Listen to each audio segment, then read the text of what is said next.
Bienvenue dans cet espace de réflexion, de contemplation et de reconnexion. Nous allons explorer ensemble l'expérience humaine à travers la spiritualité. Mon but est de vous partager mes connaissances, mes découvertes et mes intégrations afin d'ouvrir les horizons de votre conscience. C'est par la connaissance et la pratique qu'on déconstruit nos croyances et qu'on s'affranchit des conventions collectives dépassées.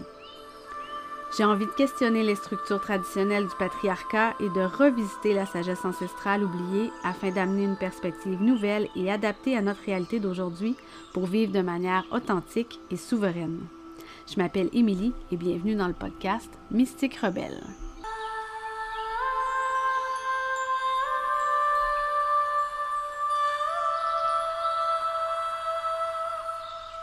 Hello! Aujourd'hui, je vous partage un épisode que j'ai enregistré en février quand je me remettais de ma grippe. J'ai eu plusieurs prises de conscience cet hiver et le sujet que je vous partage aujourd'hui, c'est vraiment cette quête-là de l'identité féminine que je vis depuis plusieurs mois, années même. Et c'est un questionnement, une mise en contexte un peu de mes réflexions du moment. Et j'ai hésité longuement avant de vous le partager parce que ça sort de ce que je fais habituellement. On va dans un autre sujet. Le ton de voix est différent.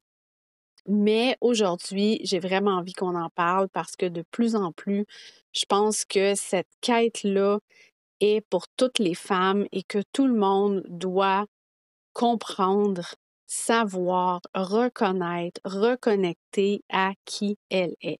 Donc, je vous souhaite une bonne écoute et si jamais vous avez envie de me faire des feedbacks, ce serait extrêmement apprécié à savoir est-ce que je refais ce genre d'épisode parce que j'en ai encore 2-3 en banque qui vont probablement être partagés dans les prochaines semaines.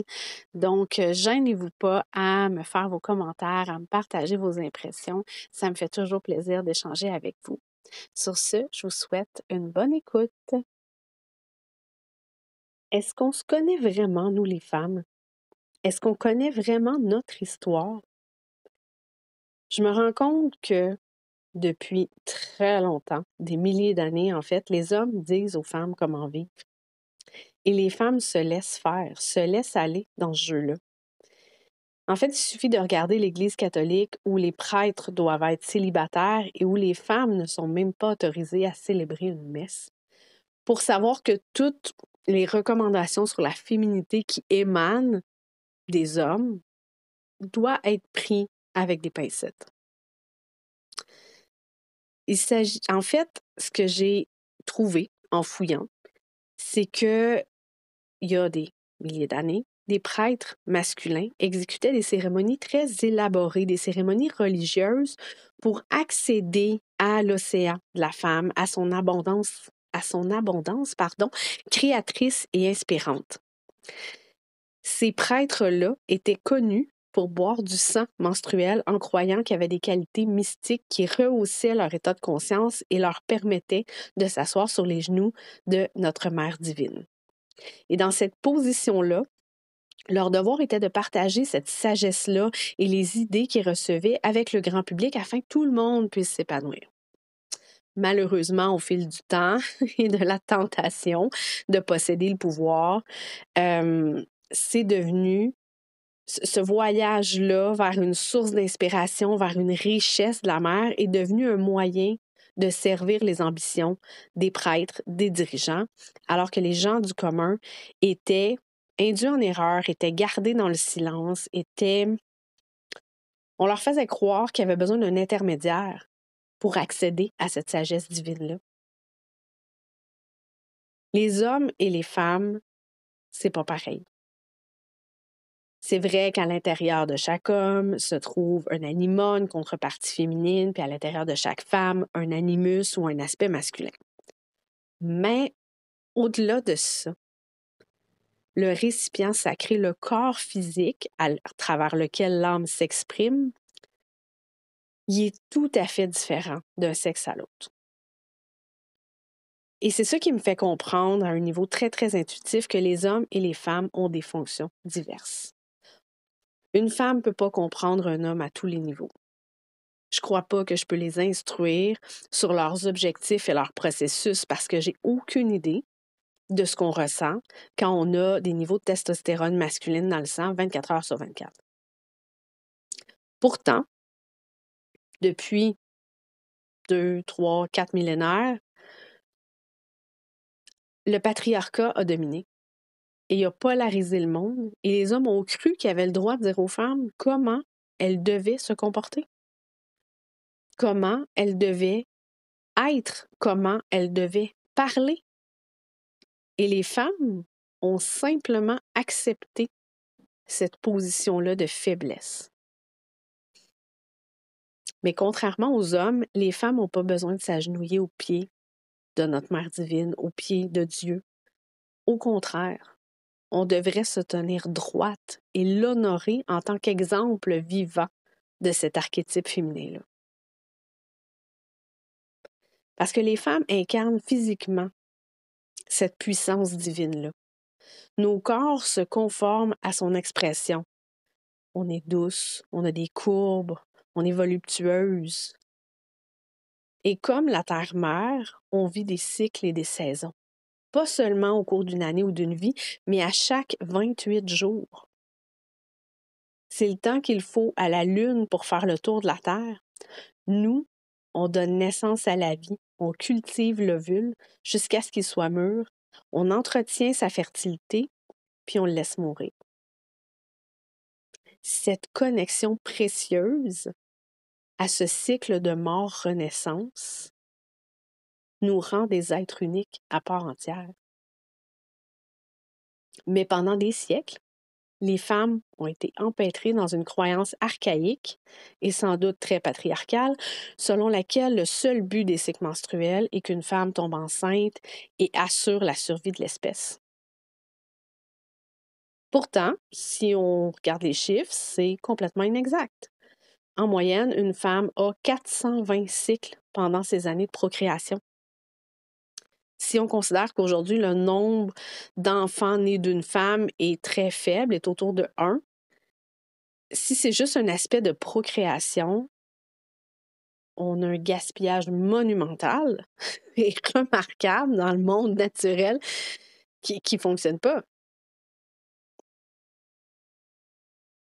Les enfants sont en effet notre avenir, mais quelles graines de croyance et de conscience est-ce qu'on plante dans leur esprit?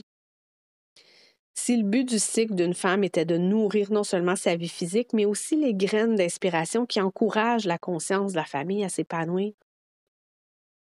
Et si dans un monde parfait, une fois qu'une femme a terminé ses 420 cycles, elle n'avait plus besoin de changement physique pour donner naissance à la sagesse et à l'inspiration, en devenant une vieille femme sage à la ménopause? Vous ne pensez pas que ça changerait complètement la façon dont la femme perçoit son cycle? On dit souvent que c'est une malédiction. Souvent, les filles sont comme « Ah merde, je suis dans ma semaine ». Et pourtant, c'est la période pendant laquelle on est les plus puissantes et les plus créatives. Et ce rôle-là sacré et unique des femmes a toujours été connu par les peuples autochtones du monde entier. Pendant les menstruations ou la période lunaire, une femme entre dans une vallée symbolique de la mort. Elle va verser son sang, qui emporte avec lui non seulement l'ovule non fécondé, mais aussi les rêves non fécondés, les émotions douloureuses, les restants du chagrin. Elle accomplit en fait une purification pour elle-même, pour sa famille et pour sa tribu. C'est la raison pour laquelle les femmes élevées dans les traditions s'abstiennent de cuisiner, de prendre soin de leur famille pendant cette période de purification. Parce qu'elles ne veulent pas contaminer la nourriture ou la famille avec des énergies toxiques ou mortes. C'est beau quand on y pense. Nous, on rush en Occident pour ne pas se laisser aller dans ce cycle-là, pour se garder dans une routine très masculine, dans le faire, alors qu'en fait, on aurait besoin d'une période de retrait, de repos, pour se permettre de juste relâcher ce qui a été vécu dans les dernières semaines, dans les derniers jours.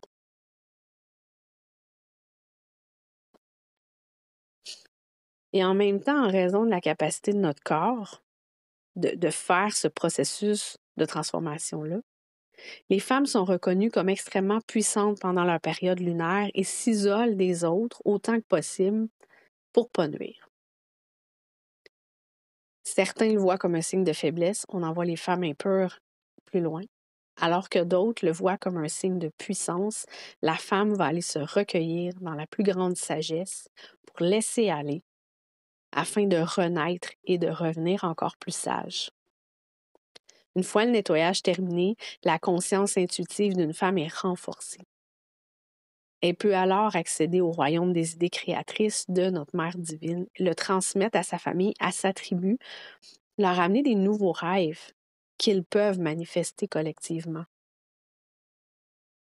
Lorsqu'une femme comprend vraiment cette connaissance unique et intime avec la mort et la renaissance qui se produit chaque mois, ça la prépare à ne pas avoir peur. Il n'y a plus de peur parce qu'à chaque mois, tu meurs et tu renais. Donc, tu comprends le cycle de la vie, tu comprends la profondeur des choses à chaque fois un peu plus. Et donc, on peut se demander, est-ce que le patriarcat a décidé de supprimer les énergies féminines parce qu'ils ont compris que quand on n'avait plus peur de la mort, on ne pouvait plus être manipulé et contrôlé facilement? Quand je vois des publicités sur les pilules, les injections, les patchs, pour plus que les femmes aient à se soucier de leur cycle féminin gênant, je me rends compte que la déconnexion avec la véritable source du pouvoir a été atteinte à un niveau très critique.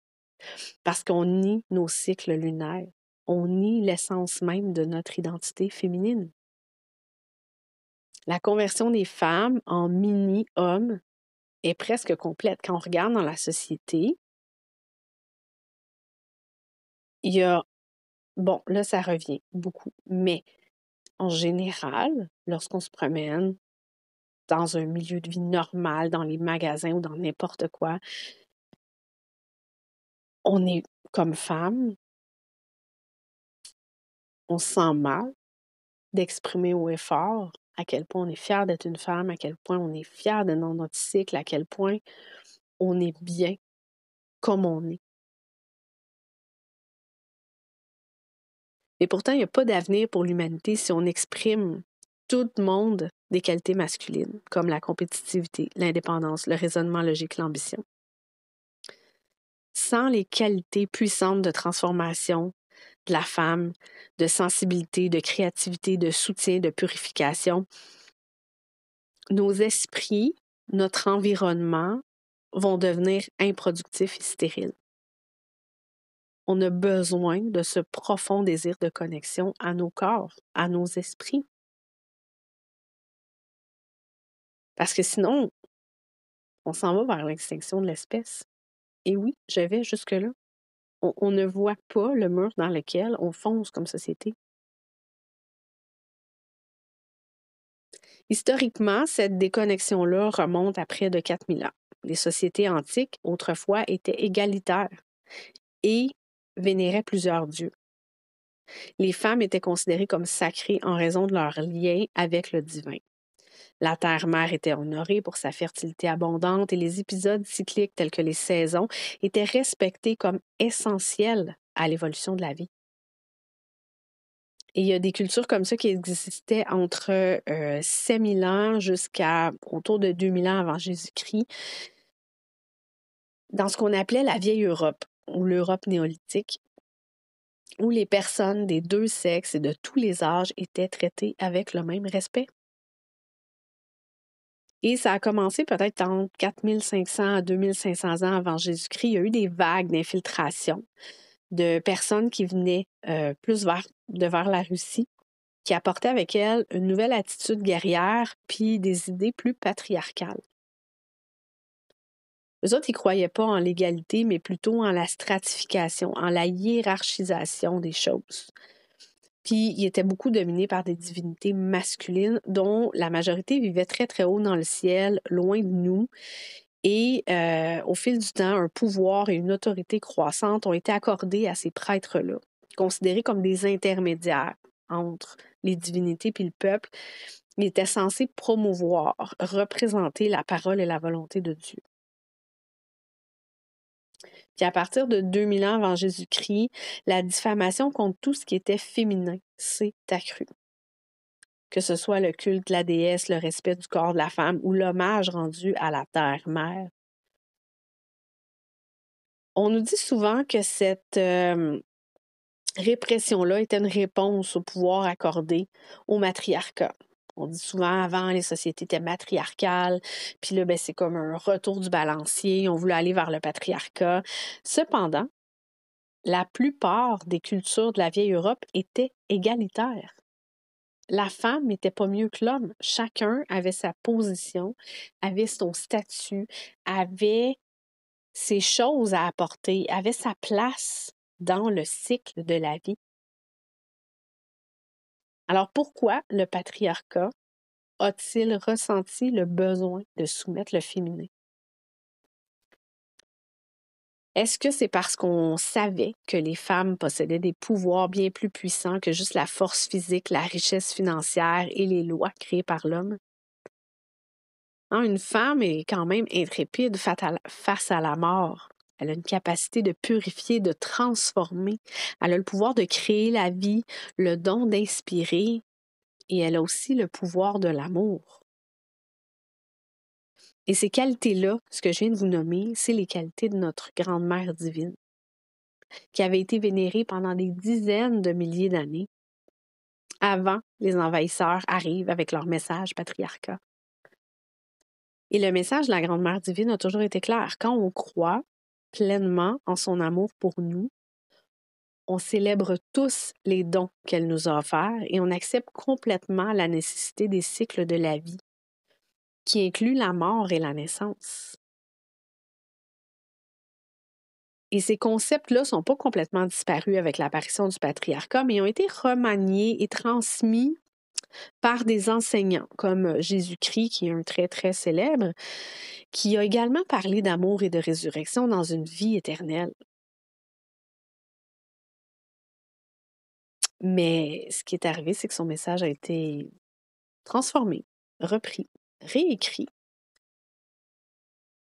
Et le dogme religieux a créé tellement d'obstacles à franchir avant d'atteindre l'état d'illumination que le sentiment d'une divinité aimante qui offrait un amour inconditionnel, c'est comme sorti de notre imaginaire.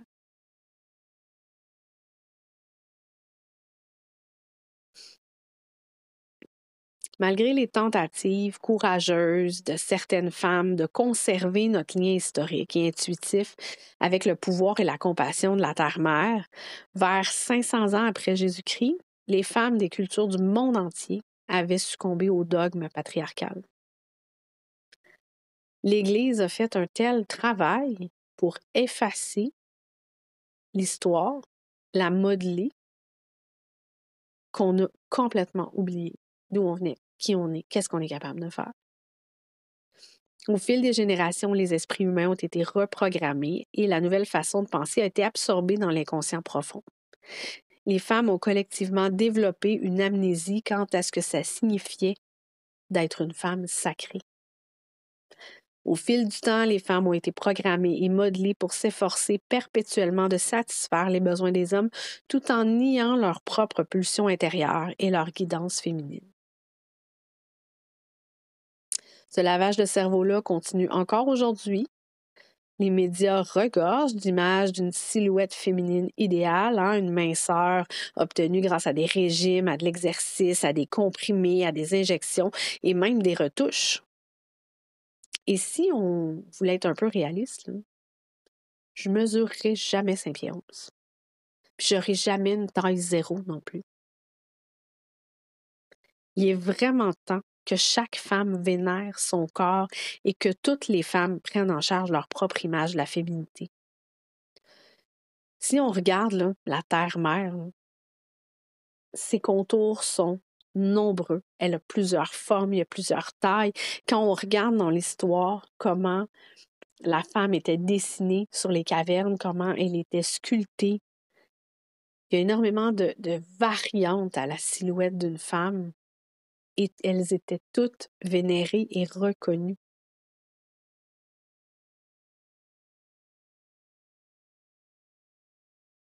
Et si on se met à vraiment aimer ce qu'on est, à partager une image corporelle variée, à accepter qu'il n'y en a pas une de pareille et que c'est merveilleux ainsi, peut-être qu'on va commencer à voir une réduction du nombre de femmes qui ont des problèmes d'image corporelle.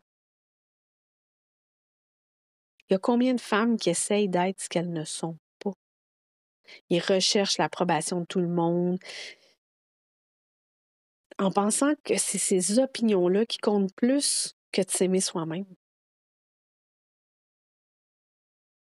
Quand on regarde un jardin, là, avec toutes les fleurs différentes, on se dit pas c'est celle-là la plus parfaite puis toutes les autres devraient y ressembler.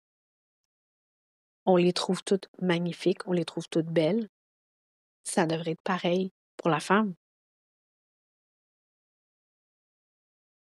On a ce mythe-là de la femme parfaite qui est renforcé par les médias qui nous disent constamment qu'on doit nous comporter dans une certaine façon, qu'on doit plaire à l'homme d'une certaine façon. Et il y a de moins en moins de modèles de femmes qui nous présentent des choses différentes.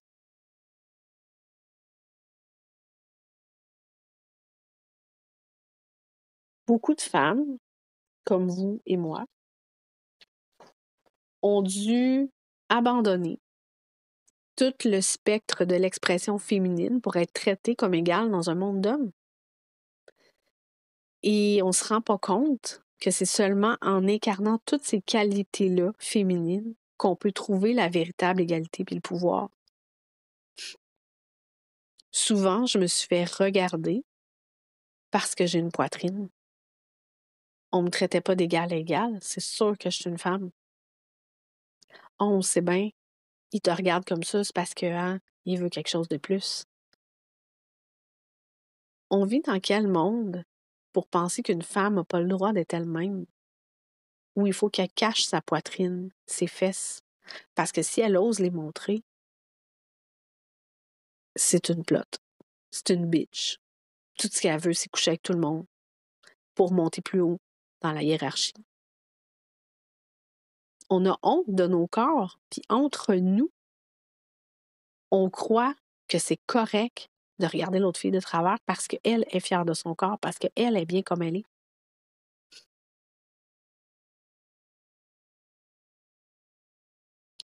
La déconnexion de la sexualité et de la féminité sacrée se manifeste aujourd'hui très facilement juste en regardant les violences sexuelles qui sont faites aux femmes partout dans le monde. Il y a des viols domestiques. On utilise le viol comme arme contre les populations en temps de guerre. On traite des jeunes gens comme des esclaves sexuels.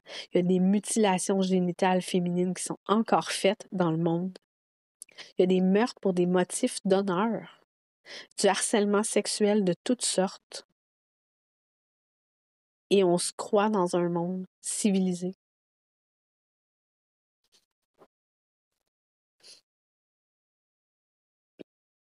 Les violences domestiques, souvent associées à des violences psychologiques comme l'interdiction faite à la femme de voir sa famille ou ses amis, de l'humilier, de l'intimider de façon permanente, de restreindre économiquement ce qu'elle a le droit de faire, ce qu'elle a le droit de gagner. C'est fou, les violences qu'on fait aux femmes dans le monde. Et nous, dans une société évoluée, civilisée, on vit ces choses-là, mais on ne s'en rend pas compte. On nous fait croire que non, on est une civilisation évoluée. Les femmes ici ont des droits.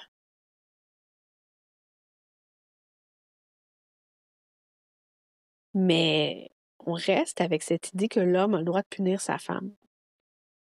Si elle néglige, si elle néglige ses enfants, si elle refuse d'avoir des rapports sexuels. Si une femme refuse, qu'est-ce que son chum va lui dire? C'est fou, là. Pensez à ça. Est-ce que ça vous est déjà arrivé qu'un de vos chums fasse « Ouais, ça commence à faire longtemps. Il me semble que tu t'occupes plus de moi. » La culpabilité que la femme ressent, la pression.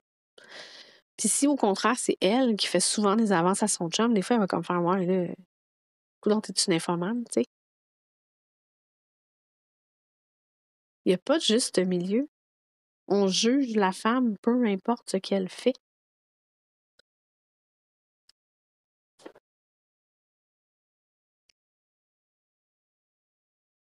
Moi, je pense qu'on va réussir à changer les choses. Mais ça va partir de chacune de nous. Chaque femme individuellement doit prendre du recul puis trouver des moyens pour restaurer l'amour-propre, le respect de soi, pour elle-même, mais pour les femmes qui l'entourent. C'est juste à ce moment-là qu'on va pouvoir espérer créer un changement de conscience. Et pour que ça se produise, chaque femme doit commencer à honorer et respecter son rôle essentiel et sacré ici. Ça va bien au-delà de la procréation et d'avoir des enfants pour se reproduire. Les hommes comme les femmes portent en eux des blessures très profondes qui résultent de milliers d'années de déséquilibre entre les sexes. Et si on continue d'alimenter la colère puis le blâme, on guérira jamais. On va juste créer davantage de division entre les sexes. Le plus beau cadeau qu'on pourrait laisser aux générations futures, c'est de veiller à ce que dès aujourd'hui, nos paroles et nos actes soient motivés non pas par les blessures du passé, mais par une vision vers l'avenir. L'identité archétypale de la féminité n'est pas perdue. Elle sommeille en chacun de nous dans notre inconscient collectif. On la retrouve dans notre histoire, dans la mythologie, mais surtout dans la seule chose qui n'a pas changé depuis des milliers d'années, la forme et la fonction du corps d'une femme. Notre identité collective attend le jour où les femmes, comme moi, comme vous, vont se réveiller pour permettre aux aspirations du cœur, des seins, de l'utérus et de l'âme de nous guider. Alors que la déesse endormie se réveille et que nous incarnons pleinement la vraie nature de ce que ça signifie être une femme, notre environnement intérieur et extérieur vont se transformer. Et c'est seulement là que le monde va devenir un endroit différent où on va pouvoir bien vivre.